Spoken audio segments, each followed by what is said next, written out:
In this Nestjs tutorial, we are going to learn about queues for managing background processes. In other words, background jobs or tasks. These are the kinds of tasks that run without interfering with the user-facing process. There are many use cases for background tasks. Let me give you one instance. Consider the communication between HR department and the rest of the employees. If HR person wants to send an announcement to everybody and the person goes to the application, types the announcement and submit, it is not going to be a great experience if the person has to wait for the application to send this announcement to all employees before responding that it was successful. What we can do in that case is to offload the task of sending out email notification to all employees to a background process and respond fast to the HR person saying, hey, we've acknowledged that you submitted this announcement, and that is it. So at the background, we process sending out the emails to all the employees. This is just one example use case for background processes. So one of the common use cases for background jobs is for those tasks that the user doesn't necessarily have to wait for it to complete, especially the long-running tasks. Like in this example of sending emails to all employees. In Nestjs, we can make use of queues to manage background tasks, and it is really straightforward to get started. I will start by creating a new Nest project using the CLI. So I'll say Nest new task manager, whatever, call it anything you want. Use npm, yes, and wait for that to install. Now we go into the project and open it in a code editor. The next thing I will do is to install the dependencies we need for this. We are going to make use of Nestjs Boo, which is a wrapper on the Node.js package called Boo, popular for queues. So I'll copy the npm install command and install those two dependencies. Go over here. Now one thing to take note of is that these packages make use of Redis for managing the queues. So you need to have Redis set up first before you can continue. It is really straightforward to install Redis in your computer, or you can use Docker, whatever you prefer.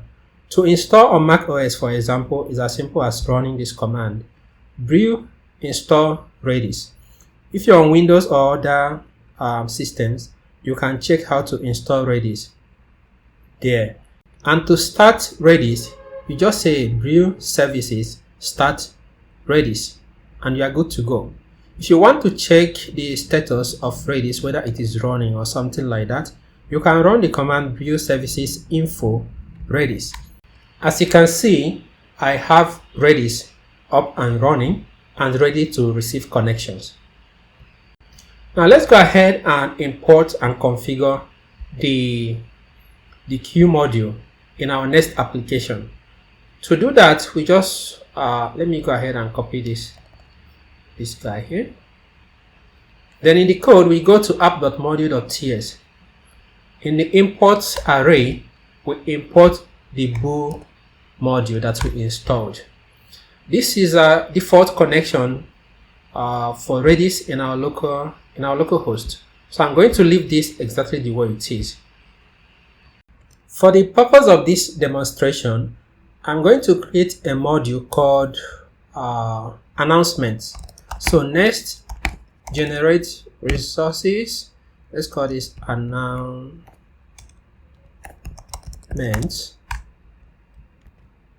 REST API. Yes. The next step, we are going to register a queue. This is different from the main configuration we have done here. To register a queue, it is really straightforward. So what we can do is to go to Once again, the import array of the module, can pick app module or whatever. Let me just pick the announcement module. Expand this a little bit. So I'll go to announcement.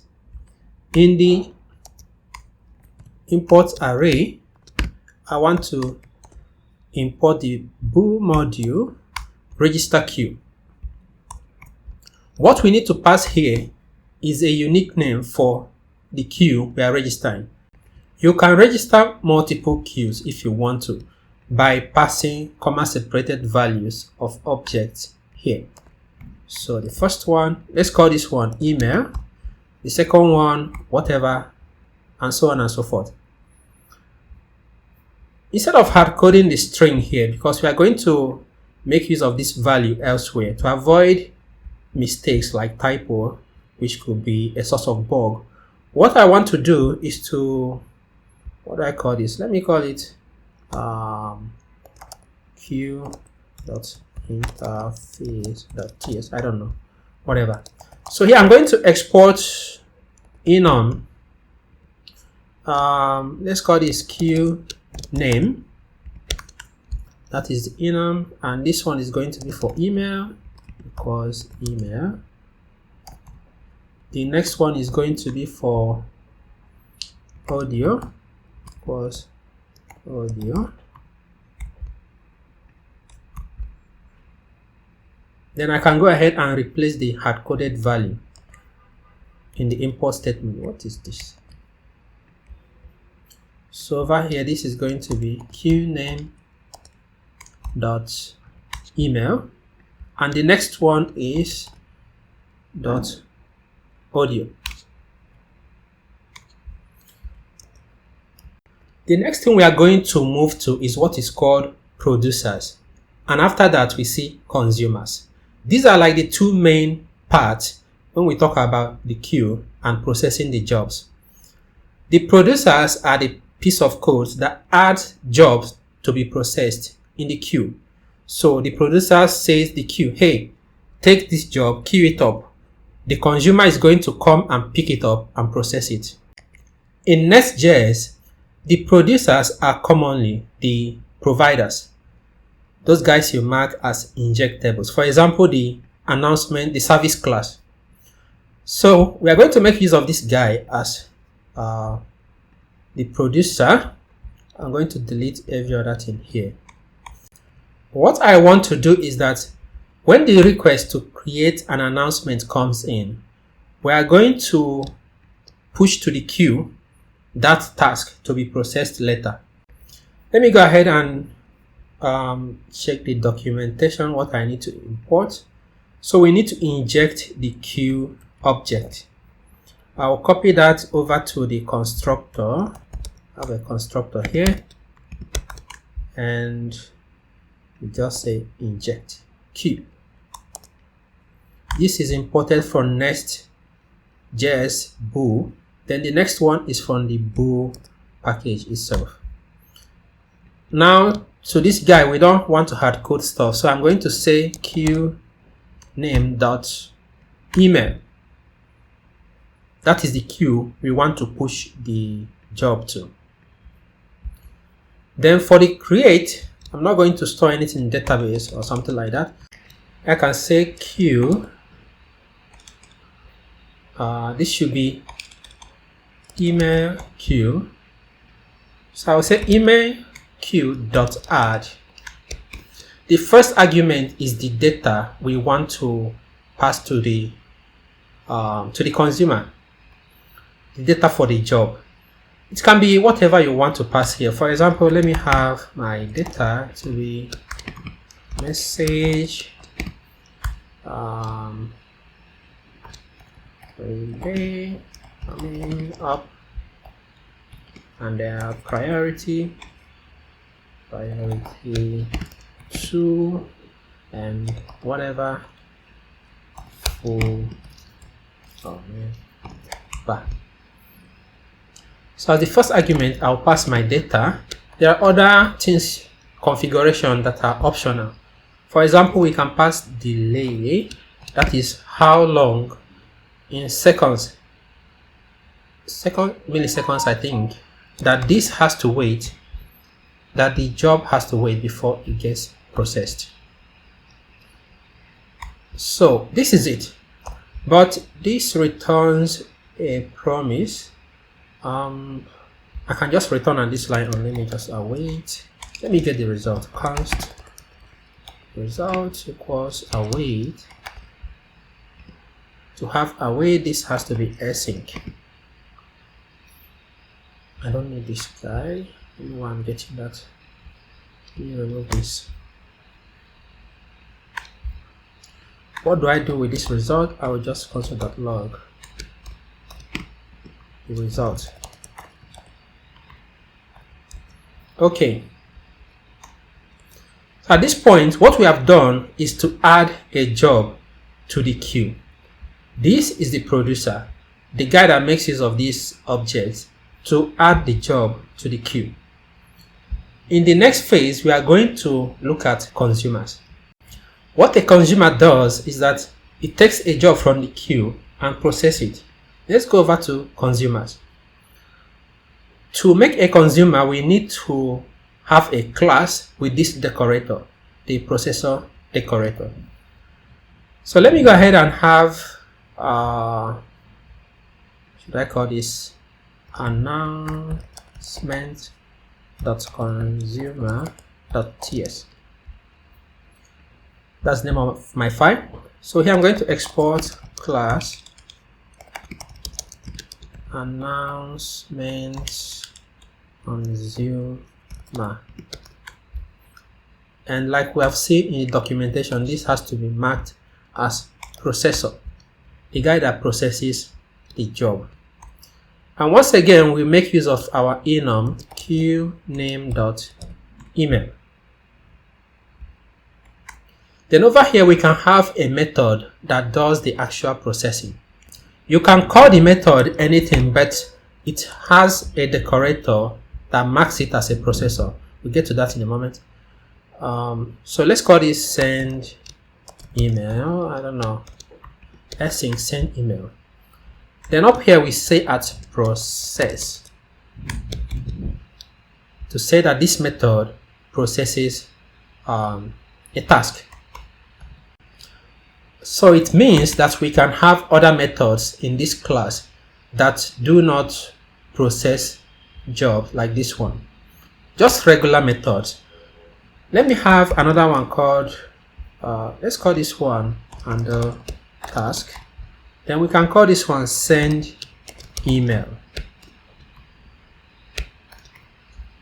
In this send email, we are just going to simulate a long running task. Let's say 3 seconds thereabout. This is going to return a promise. So we say return new promise, resolve, reject, and just say set timeout times 3 seconds. I thought I disabled this thing. Okay. After 3 seconds, we just mark the job as resolved. Let this take employee of type, I don't know, or email. Actually, not employee. Email makes more sense here. Of type string. For the resolve, let me just pass the email that was taken in. For reject, just imagine that this is going to, or let's just forget that guy. Doesn't matter. Then here, I forgot to add something in this method. This is going to take a parameter of type job.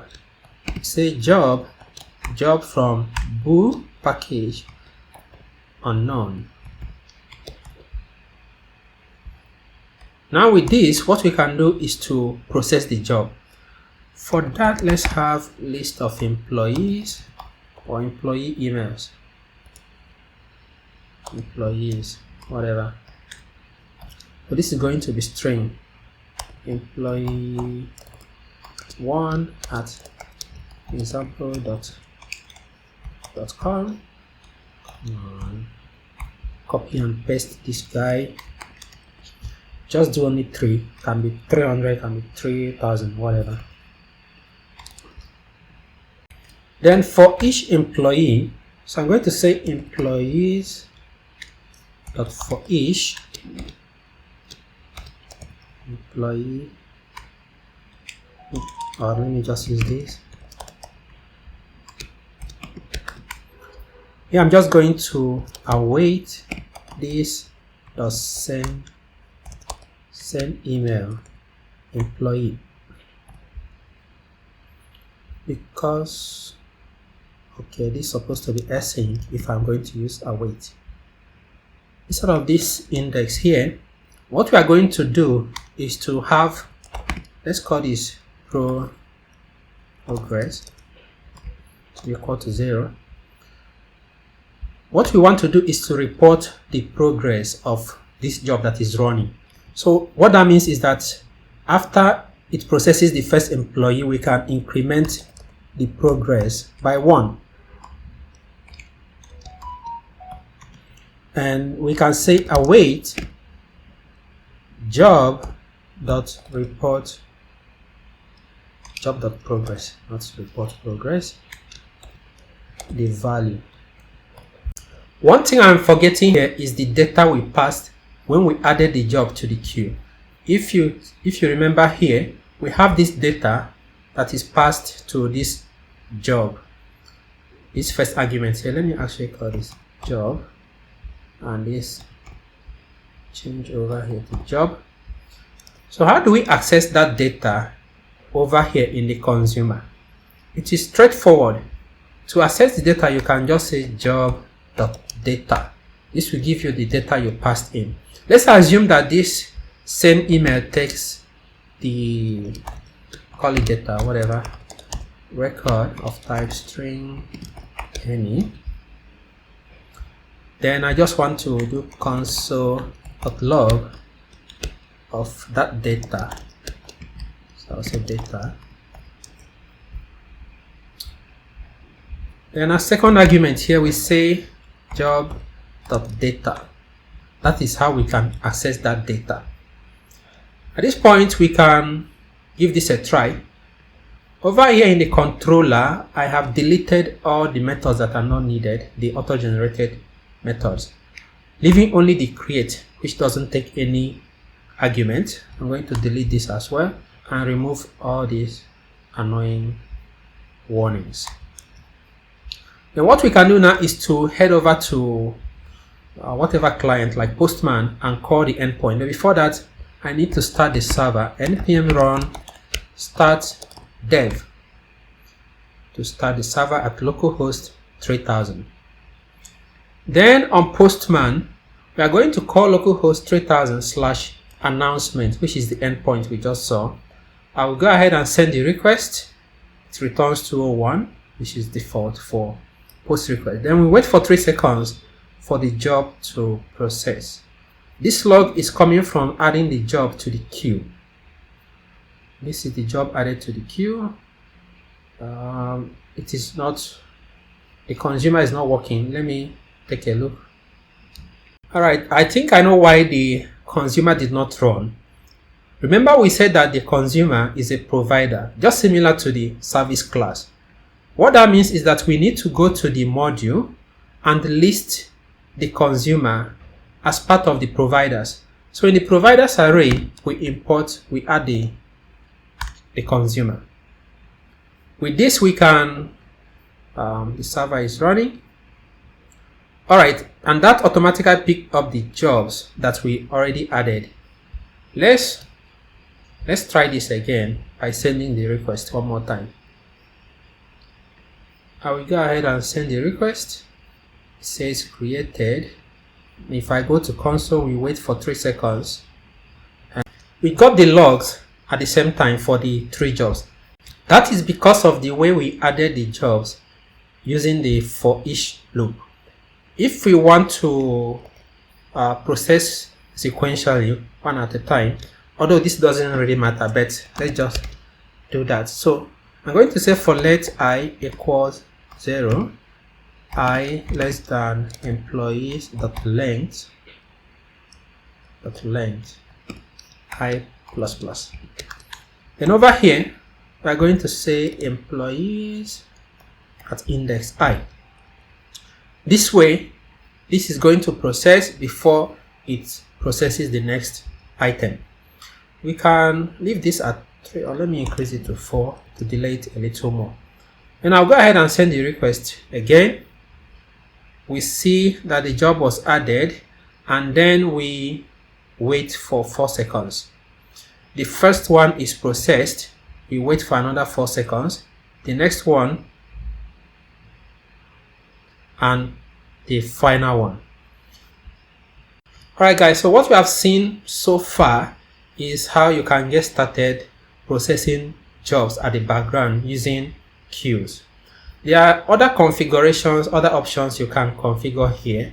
What you can do is to take a look at the official Boo documentation as well as the Nestjs Boo documentation to see all those things you can configure.